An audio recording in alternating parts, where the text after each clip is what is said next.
마태복음 11장 1에서 10절까지요. 요한에게 알리라 제목이 이렇습니다.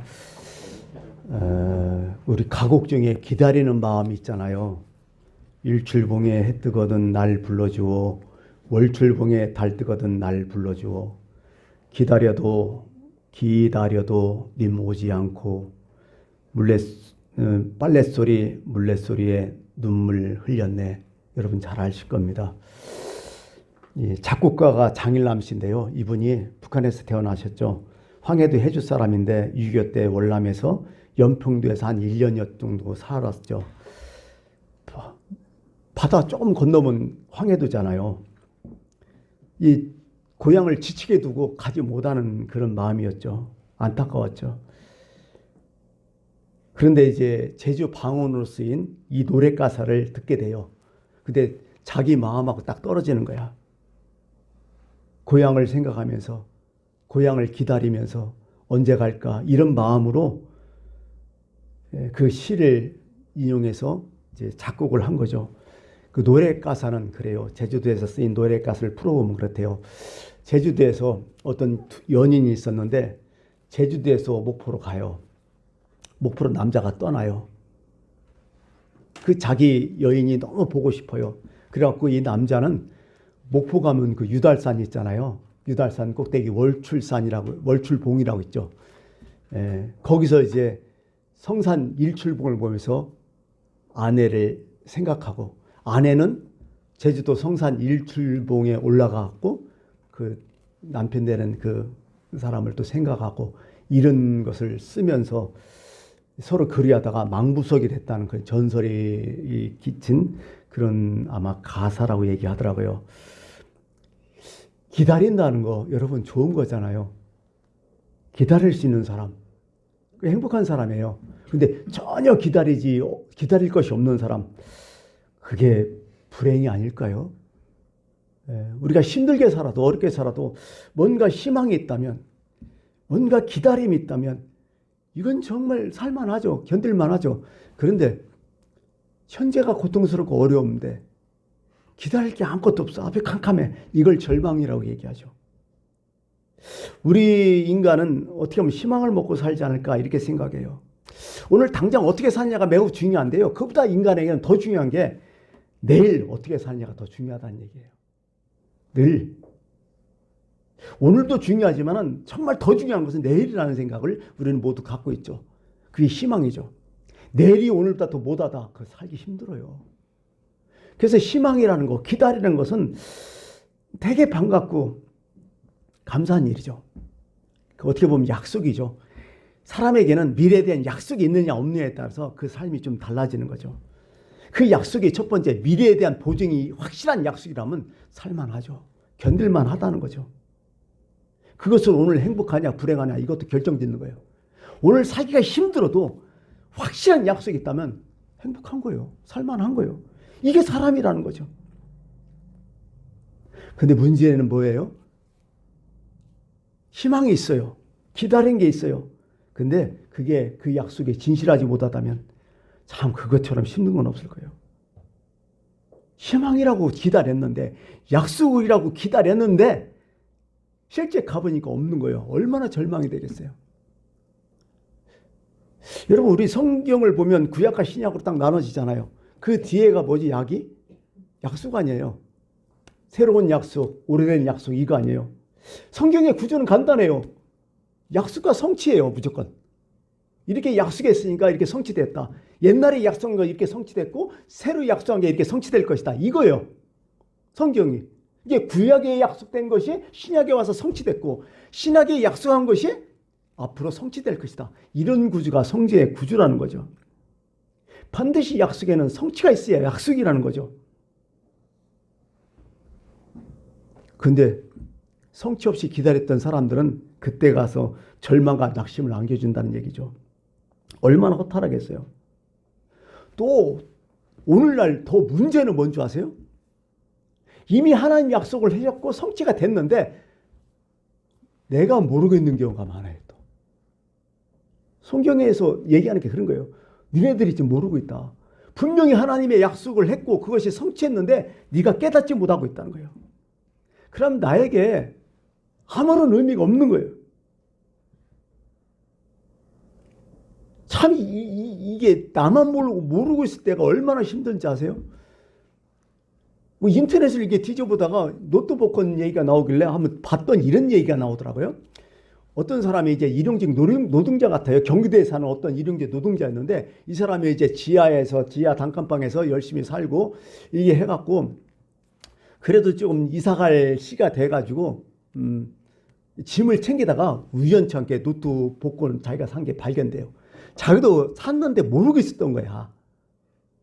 그래갖고 이제 로또 복권을 혹시나 해서 이제 요즘 뭐 다 스마트폰이 있으니까 다 한번 맞춰봤어. 이거 어떻게 됐나? 했더니 웬걸 1등 당첨된 거예요. 이게 또 그 금액이 얼마냐면 10억이래요.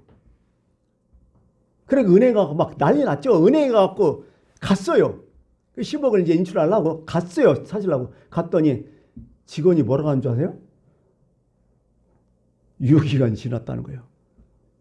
로또도 1년이더라고 유효기간이. 이제 알았어요. 저도 1년이라고. 지나버린 거예요. 얼마나 힘들겠어요. 지나버린 거예요. 이제 와서 어떡하다고. 차라리 안 보는 게 낫지.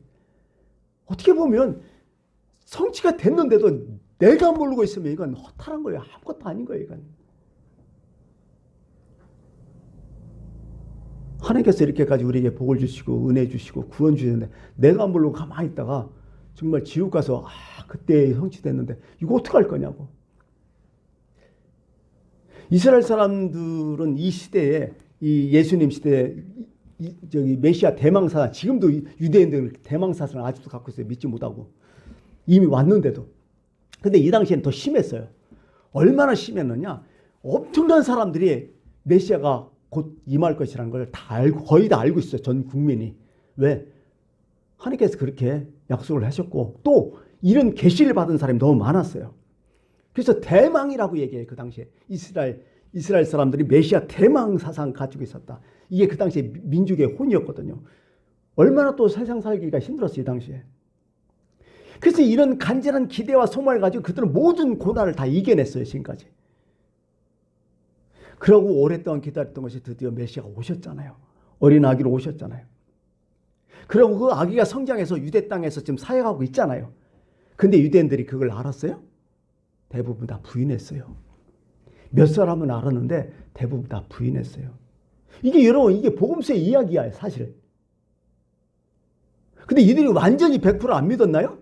아니죠. 때로는요 엄청나게 믿었어요. 그러니까 군중들이 막 수만 명씩 막 그 없는 그 당시에 뭐 인구가 별로 안 되는데 수만 명씩 움직였다는 것은 나라 전체가 떠들썩했다는 거죠. 어떤 때는 막 메시아로 그들이 막 환호하듯 믿어버려요.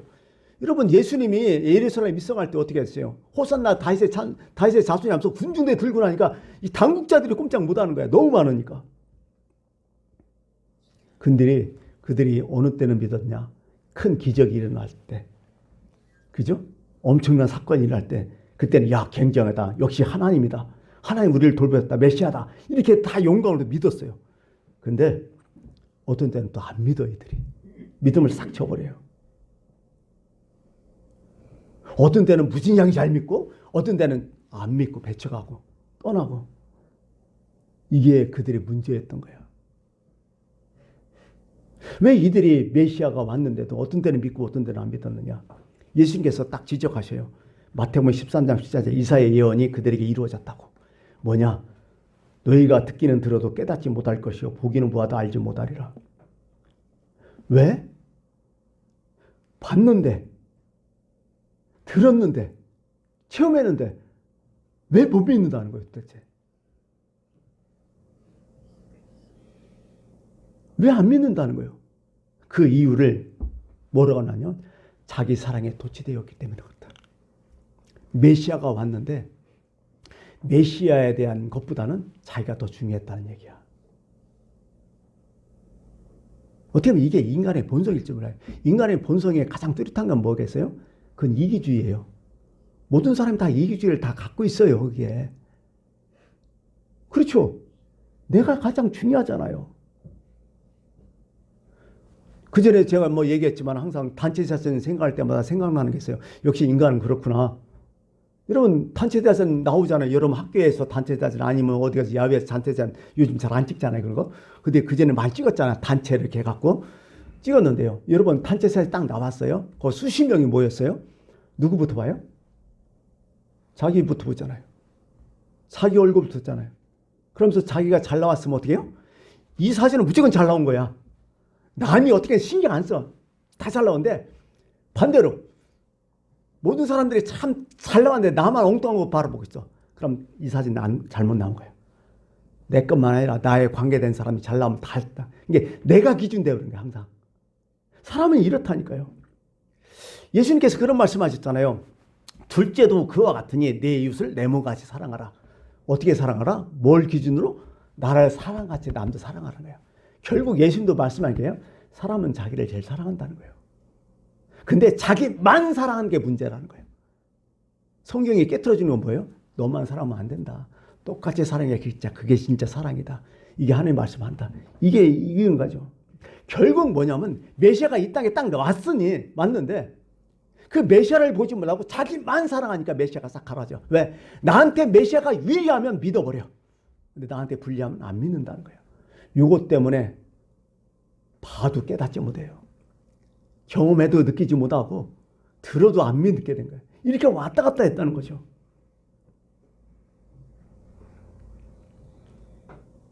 그래서 예수님이 꼭 집어 얘기하잖아요. 그들이 나를 믿지 않으면 하나님을 사랑하지 않기 때문이라. 자기처럼 하나님도 사랑하면 되는데 사랑하지 않았다. 자기 사랑, 자기 교만에 도취돼가지고 봐도 못 알아보는 거야. 믿지를 않는 거야. 왜? 나에게 유익이 없으면 안 믿어버렸다는 거죠. 금방 예수님 때문에 기뻐하다가 그 다음날 안 믿어버리는 거예요. 이게 정말 뚜렷하게 나타나는 사건이 뭔 줄 알아요? 이게 오병이어 사건이에요. 사복음서에 오병이어 사건 다 기록되어 있어요. 아주 특별한 사건이죠. 오병이어는. 여러분 알다시피 오병이어로 엄청난 기적을 베풀었잖아요. 사람들이 먹고 배불렀잖아요. 그게 사람들이 뭐라고 해요? 이거 딱 보고. 예수님을 뭐라고 해? 예수님을 왕으로 삼으려고 하잖아요. 다들 와갖고. 그러자 예수님은 어떻게 돼요? 예수님 혼자 산으로 피신하셨어요. 없어진 거야, 예수님 갑자기. 딱 없어진 거야. 그게 사람들이 난리 난 거예요. 정말 우리에게 필요한 예수님을 찾아야 되는데 없는 거예요, 예수님이 하나도. 그래서 사람들이 막 여기 찾고 저기 찾고 난리를 치는 거죠. 그러고 예수님이 어디 계셨다는 소문이 들리자 사람들이 우르르 막 몰려가요. 예수님께 금방 사람들이 막 모여요. 그러면서 예수님께서 그 사람들에게 한 말씀 딱 하시잖아요. 이 군중들을 보면서 요한복음 6장 26절. 내가 진실로 진실로 너희에게 이르노니 너희가 나를 찾는 것은 표적을 본 까닭이 아니요 먹고 배부른 까닭이다. 표적은 뭐야? 하나님 나라. 메시아를 본 까닭이 아니다. 중요한 것은 뭐냐? 떡을 먹고 배불렀다는 거야. 그것 때문에 나한테 유리했기 때문에 찾았다는 거야. 그거 없으면 너희들이 날 찾을 수가 없다는 거야. 이게 문제라는 거였죠. 여러분, 우리 신앙은 또 어때요? 우리 신앙은 좀 다른가요? 내가 불리한 사건, 내가 안 좋은 일 당하면 때론 그렇잖아요. 하나님 계신 거야, 안 계신 거야? 뭐 완전히 어떻게 보면 손바닥 뒤집어지면 맞다 뒤집을 때가 많잖아요. 이게 사람이라는 거죠. 어떻게 보면 가만히 따져보면요. 하나님을 사랑하는 것보다 또 하나님이 주신 것을 더 사랑하지 않나요? 주신 것이 있으면 엄청 사랑하고 주신 거 없으면 안 사랑하고. 근데 성경은 뭘 얘기하는 거예요? 하나님 주신 것보다 하나님 사랑하시라는 거예요. 그게 본질이라는 거예요. 부모에게 주신 것을 사랑하는 인간들 많잖아요. 근데 부모님을 사랑하는 게 그게 진짜 진정한 효도 아니에요? 부모에게 물려준 유산이 있으면 신장이 자라는 것 같고 유산이 없으면 맺댕겨지고. 이런 인간들 얼마나 많아요. 신앙도 비슷할지 모르겠어요. 그게 이 신앙이 휘청거린다는 거죠. 오늘 본문에 나오는 세례 요한의 모습이 그게 보였다는 거죠. 저는. 세례 요한은 어떤 사람이에요? 예수님과 동갑이고 예수님보다 6개월 먼저 태어났고 들판에서 자랐고 양털 옷을 입고 메뚜기와 석정을 먹고 광야에서 주로 살았고 성경에서는 그 광야에서 복음을 선포하잖아요. 회개하라 천국이 가까워왔느니라 하면서 회개하니까 사람들이 몰려와요. 세례 요한의 별명은 뭐예요? 광야의 소리였잖아요. 들판인데도 사람이 몰려와서 그 정도로 능력 있는 사람이었어. 확실했어. 그럼 그의 회개하라 복음이 가까웠다. 천국이 가까웠다 뭐예요? 메시아가 왔다는 거예요. 메시아가 곧 오셨다는 거예요. 오신다는 거예요. 이것을 전파했죠. 예수님도 똑같이 그렇게 했잖아요. 예수님의 주의 길을, 예수님의 길을 먼저 예비했던 사람이죠. 와서 수많은 사람들이 회개하고 세례받기도 했어요. 그러고 나자 예수님을 만나게 돼요. 예수님을 딱 만나자마자 어떻게 예수님 것을 딱 깨달았잖아요. 왜? 성령이 비둘기처럼 내려온 걸 딱 봤어요. 하나님의 아들이신 걸 딱 봤어요. 그리고 계시가 내려왔어요. 성령이 누구에 내리는지 딱 보고 그분이 바로 메시아라는 걸 계시가 딱 왔어요. 영안이 열린 그 세례요한이 정확히 알았던 거죠. 그러면서 그분의 앞에서 여러 가지 말을 하잖아요. 나는 당신의 신발끈을 풀기도 감당치 못할 사람이라고. 어떻게 내가 당신에게 세례를 받아야지 내가 당신에게 세례를 주냐고. 딱 거절하고요. 그러면서 자기 스스로 얘기하죠. 그는 흥하야 되고 나는 새해야 된다고. 사람들에게 얘기하죠. 보라, 세상 죄를 지고 가는 하나님의 어린 양이라고 분명히 메시아를 선포하고요. 그러면서 자기의 기쁨은 이렇게 얘기해요. 나는 신랑의 들러리다. 예수님의 들러리다. 예수님을 보면서 나는 기쁨에 이기지 못한다고. 그 얘기를 해요. 그러자 예수님께서 세례에 대한 평가를 쭉 하시는데 세례에 대한 평가가 첫 번째 뭐죠? 여자가 나온 자 중에서 최고라고. 사람들 중에서 세례 요한보다 큰 자가 없다고 예수님이 딱 평가를 내리고 오늘 말씀에도 나오잖아요. 9절 10절 그러면 너희가 어찌하여 나갔더냐 선지자를 보기 위함이냐 옳다. 내가 너에게 이르노니 선지자보다 더한 자니라. 최고다. 선지자 중에 제일이다. 내가 내 세자를 내 앞에 보내느니 그가 내 길을 네 앞에서 준비하리라 하신 것이 이 사람에 대한 말씀이다. 구약부터 예언된 사람이에요. 대단한 사람이잖아요. 근데 오늘 본문 보니까 세례 요한이 흔들려요. 예수님 직접 만나봤어요. 보았어요. 능력을 봤어요. 부족함이 없어요. 체험됐어요. 근데 오늘 이상하게 흔들린다는 얘기죠. 오늘 본문 말씀이 그렇죠. 세례 요한은 의지가 약한 사람이 아니에요. 특심이 대단히 강한 사람이었죠. 그 당시에 유대인의 왕이 누구였냐면 헤롯 안티파스라는 사람이야. 헤롯 왕의 일가 중에 여러 가지 아들 중에 4명이 분모왕 나라를 쪼개서 지금 관리하고 있어요. 헤롯 안티파스라는 사람이 어떤 일을 했냐? 그 자기 동생의 아내를 취한 거야. 왜? 자기 동생이 빌립이었는데 빌립이 로마 간 사이에 재수하고 눈이 맞아갖고 아예 동생을 뺏어버렸어요. 사람들이 다 알고 있어요. 헤롯은 진짜 이게 또라이예요. 또라이. 그래갖고 아주 거침없이 행동했던 사람이야. 뭐 완전 자기가 하고 싶은 대로 다 행동했던 사람이야. 근데 그 당시에 뭐 제사장들이라든지 아니면 뭐 사두개인 바리새인 이 사람들 꼼짝 아무 소리 못하고 있는 거야. 근데 세례 요한이 딱 나와서 당신 잘못했다고 시작하잖아요.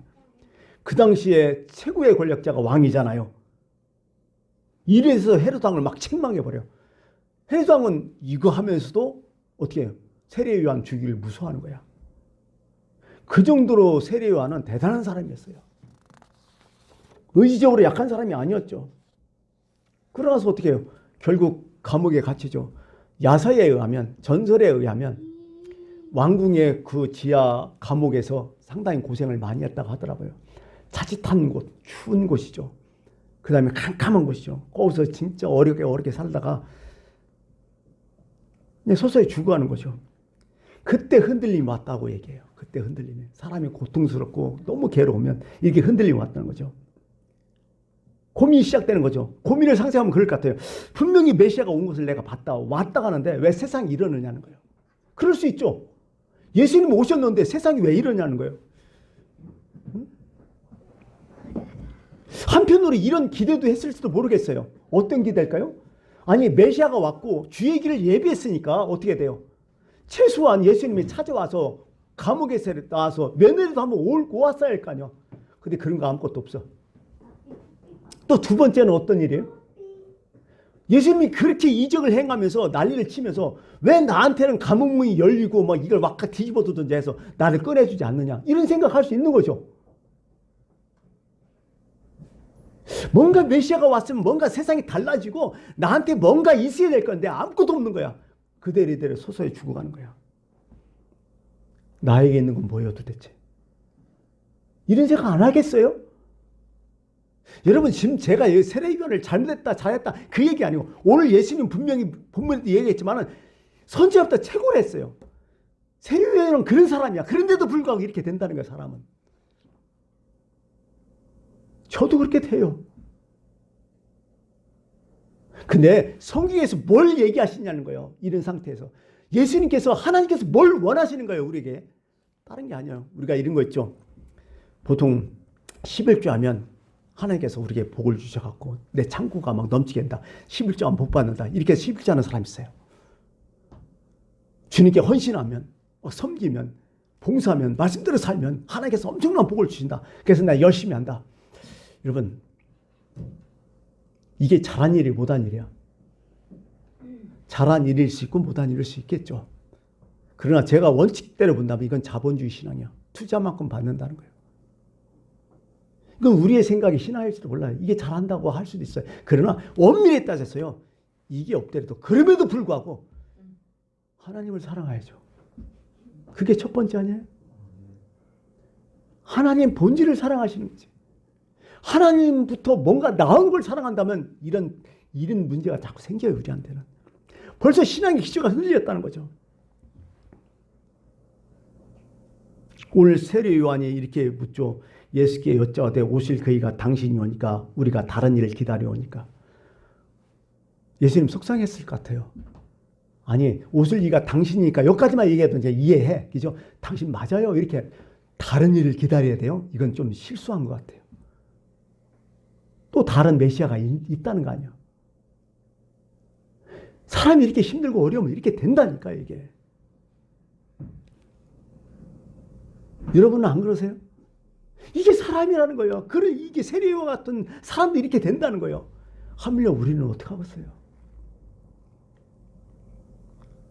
이 얘기를 딱 하자 예수님께서 뭐라고 해요? 6절에 누구든지 나로 말미암아 실족하지 않는 자는 복이 있다고 딱 얘기해요. 실족하지 않는 자가 복이 있다. 나를 그래도 그림을 불구하고 꾸준히 믿는 자가 그 사람이 복받은 사람이다. 나한테 아무 유익이 없고 나한테 하나님의 역사가 일어나지 않아도 그래도 하나님 믿는 자가 진짜 이 사람이 제일 복받는 사람이라는 거예요.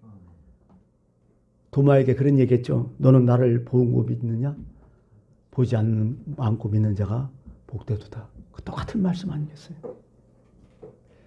세계 2차 대전 때 이런 글이 있었죠. 전쟁 포로였는데, 그게 나치의 전쟁 포로가 됐는데 독일의 켈렌 지방의 어떤 한 지하 감옥소에서 있는데 나중에 밝혀진 거니까 거기에 죽으면서 이 글씨를 써놨대요. 태양이 구름에 가려져 햇빛이 보이지 않는다 할지라도 나는 태양이 존재함을 믿노라. 자신의 신앙을 고백한 거예요.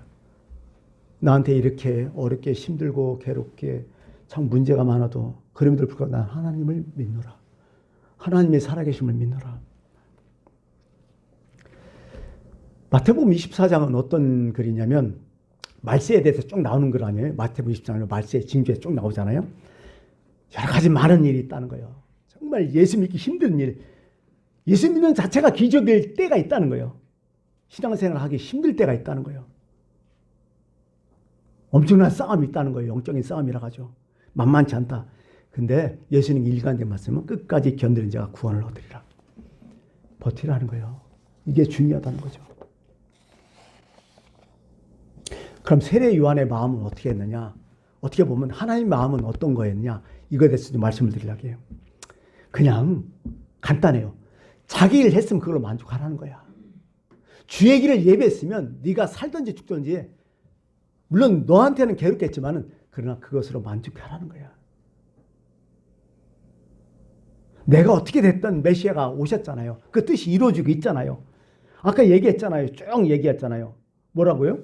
여기 보니까 이 말씀이 그렇잖아요. 맹인이 보며 걷는 사람이 걸으며 나병한 자가 깨끗함을 받으며 못 듣는 자가 들으며 죽은 자가 살아나며 가는 자에게 복음을 전파되라. 이거 됐으면 그걸로 말을 하는 거예요.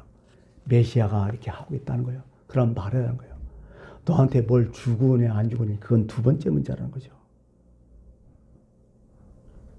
바로 이런 마음이 우리한테 너무 중요하다는 거죠. 내가 이 사역을 하면서 내가 예수를 믿으면서 내가 주의 뜻을 행하면서 나는 어렵고 힘들어 이것 때문에 괴로워도 주의 뜻이 이루어지면 그것으로 만족하며 감사하는 거야. 이게 진정한 신앙이라는 거죠. 마태복음 2장에 나오면 시몬이라는 사람이 나와요. 나이 많은 사람이죠. 이분도 선지자였어요. 계시를 받았어요. 네가 죽기 전에 메시아를 볼 것이다. 그리고 거기서 계속 몇십 년을 기다릴지 모르겠어요. 엄청나게 기다려요. 드디어 아기 예수님이 오신 거야. 그 아기 예수님을 딱 안고 이렇게 해야죠. 주제여 이제 말씀하신 대로 종을 평안히 놓아주시는도다. 내 눈이 주의 구원을 보았사오니 이는 만민 앞에 예비한 것이로 이 땅에 비치는 빛이요 주의 백성의 이스라엘 영광이다. 이제 됐다. 종을 평안히 놓아주마. 이제 죽어도 여한이 없다. 아무 상관없어. 그게 목표였으니까요. 사도 바울 여러분 잘 아시잖아요. 사도 바울이 빌립보는 아니지만 빌립보서를 쓰면서 감옥에서 이렇게 얘기하죠. 그러면 무엇이냐? 거칠어 하냐? 참으로 하냐? 무슨 방도로 하냐? 전파되는 것은 그리스도니 나는 기뻐하고 또한 기뻐하리라. 이게 무슨 얘기예요? 그래서 바울이 감옥에 갇혀 있어요. 복음을 전하다가 끌려가고 갇혀 있어요. 바울을 좋아했던 사람들 어떻게 해요? 아, 우리 바울 선생님이 지금 감옥에서 고생해서 우리가 대신하자. 열심히 하자. 그래갖고 열심히 해. 복음을 전파해. 그런데 한쪽 바울을 싫어했던 사람, 대적자들 있잖아요. 뭔가 시기했던 사람. 이들은 야, 바울이 감옥 갔다네. 야, 이때다. 우리가 더 열심히 해서 바울을 뛰어넘자 해갖고 좋지 않은 마음으로 열심히 복음을 전파해요. 그때 사도 바울이 얘기했던 거야. 나 괜찮다. 전파되는 것은 그리스도이기 때문에 나는 어떻게든 상관없다. 나는 이것 때문에 너무 기뻐하다. 너무 좋다. 이 마음이 있다는 거죠. 말씀을 마칠게요.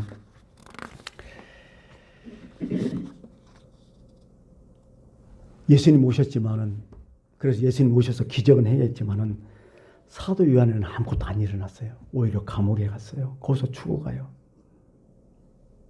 이때 사도 세례 요한은 갈등했겠죠. 이게 뭐냐? 다른 사람 다 축복했는데 나한테는 없어. 다른 사람 다 기적을 경험했는데 나한테는 기적이 없어. 오히려 서서히 목배임을 당해. 이럴 때 사도 세례 요한은 마음이 갈등했다는 거죠. 근데 분명하게 그가 얘기했던 것에 나는 쇠해야 되고 그는 흥하여야 되리라. 이걸 못 지켰던 거죠. 그냥 이렇게 쇠하면 돼. 그게 사명이요. 예수님 흥하면 돼. 그게 좋은 거예요. 근데 나한테 불리하니까, 내가 힘드니까 이렇게 됐다는 거죠. 사도 바울이 이렇게 간절하게 아까 빌립보 얘기했지만은 그렇게 해서 결론적으로 이렇게 빌립보를 얘기하죠. 1장 20에서 21절. 나의 간절한 기대와 소망에 따라 아무래든지 부끄러워하지 아니하고 지금도 전과 같이 온전히 담대하여 살든지 죽든지 내 몸에서 그리스도가 존귀하게 되려 하나니 이는 내가 사는 것이 그리스도니 죽는 것도 유익함이라. 이게 오늘의 진짜 적합한 말씀 같아요. 그리스도가 존귀하게 된다면 나는 사는 거 죽는 거 개의치 않겠다. 이런 믿음으로 사는 거다.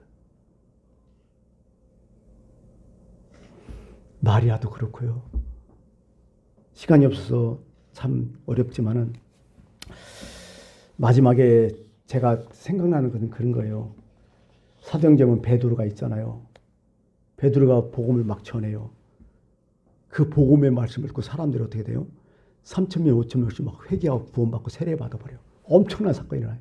그런데 스데반 집사가 복음을 전해요. 오히려 복음을 더 잘 전했어요. 보면 성경에 보면 그 전문이 다 기록되어 있잖아요. 근데 사람들이 스데반 집사를 어떻게 해요? 오히려 죽여요. 그러면서 스데반 집사가 시험 들었나요?